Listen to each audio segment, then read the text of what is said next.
Dynamic Success the Junior College. Enter to win. Masters in MPC and BPC.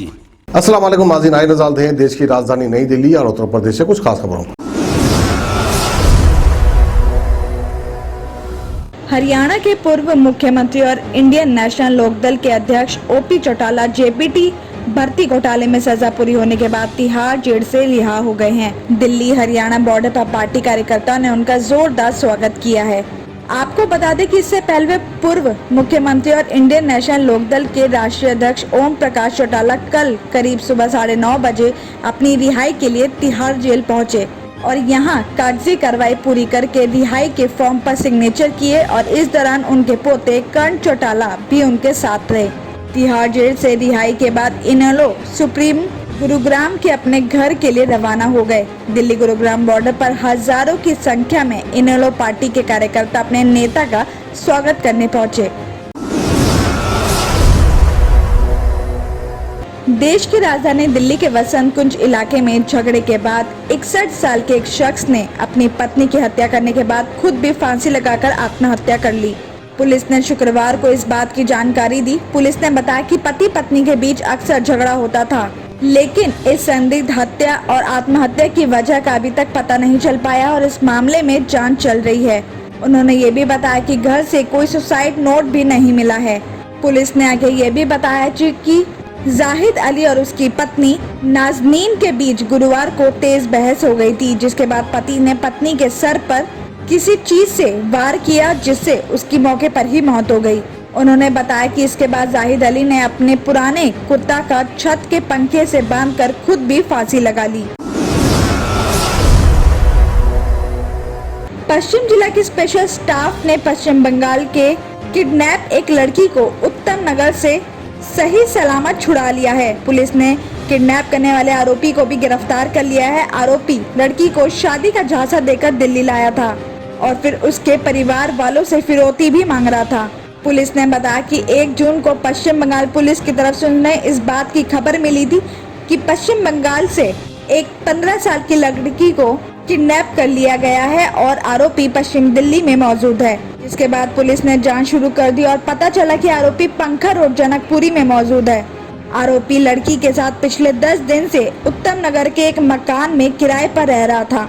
पूछताछ में पता चला कि आरोपी लड़की को शादी का झांसा देकर उसे किडनैप करके दिल्ली लाया था और यहां आने के बाद वो लड़की के घर वालों से फिरौती मांग रहा था और आमिर पर दिल्ली में चोरी का एक मामला पहले से ही दर्ज है। पुलिस ने आरोपी आमिर और लड़की को पश्चिम बंगाल पुलिस के हवाले कर दिया है और पश्चिम बंगाल पुलिस आगे की कानूनी कार्रवाई करेगी।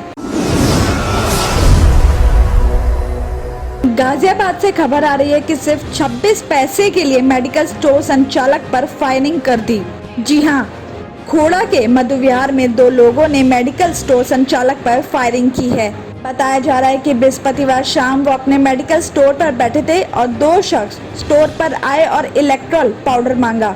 दुकानदार धर्मेंद्र ने 20 रुपए मांगे। आरोप है कि दोनों युवक गाली गलौज कर रहे थे और 19.74 रुपए की जगह 20 रुपए मांगने का विरोध करने लगे। धर्मेंद्र ने गाली गलौज नहीं करने और 1 रुपए कम देने की बात कही। इस पर एक युवक ने काउंटर पर रखा कैलकुलेटर उठाकर उनके मुंह पर मार दिया और पिस्टल तान दी। धर्मेंद्र दुकान से बाहर निकलकर भागे। पीछे भागते हुए दोनों हमलावरों ने उन पर फायरिंग कर दी। आरोपी की पिस्टल की मैगजीन नाले में गिर गई और इसके बाद आरोपी वहां से फरार हो गए। पीड़ित दुकानदार ने मामले की इस बात की खबर पुलिस को दी है, जहां एसएचओ खोड़ा मोहम्मद असलम मौके पर पहुंच गए।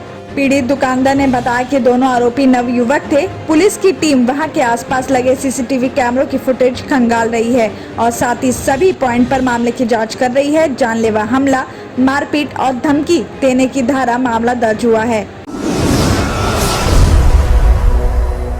दिल्ली के दक्षिण जिला पुलिस ने किसी दूसरे की आईडी पर फर्जी बेचने वाले SIM card dealer Naushad Khan को गिरफ्तार किया है। आरोपी फर्जी आईडी पर पिछले 6 महीने से 100 से ज्यादा फर्जी सिम बेच चुका है। बताया जा रहा है कि दक्षिणपुरी के रहने वाले रोहन ने अंबेडकर नगर थाना पुलिस को शिकायत दी थी कि किसी ने उनके आधार कार्ड का यूज करके फर्जी तरीके से उनके नाम से सिम ले लिया है और उस सिम का ना उन्होंने यूज किया और ना ही उनके पास ऐसा कोई सिम कार्ड है। अंबेडकर नगर में आईपीसी की धारा 420 के तहत मामला दर्ज किया और मामले की जांच साइबर सेल राजीव कुमार को सौंपी गई है। इस नंबर की जांच की गई तो पता चला कि मोबाइल नंबर के कैफ पर फोटो रोहन की थी और आधार कार्ड की आधी कॉपी लगाई हुई थी, जबकि आधा आधार कार्ड किसी और का था।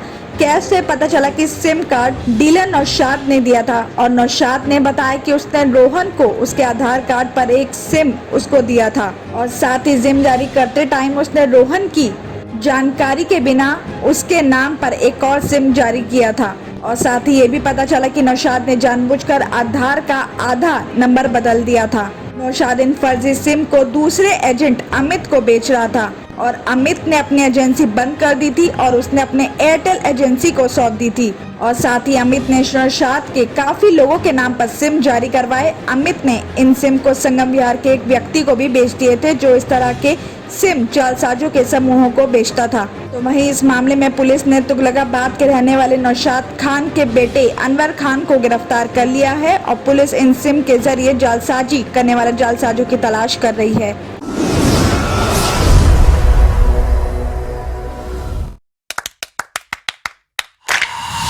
Dynamic Success the Junior College. Enter to win. Masters in MPC and BPC. Integrated coaching for NEET, IIT, JEE. Separate block for girls. Better coaching, better planning, better environment with better results. Opposite Madanapet Mandi, Saeedabad, Hyderabad. Phone 04029701124. An Institute of Success Schools.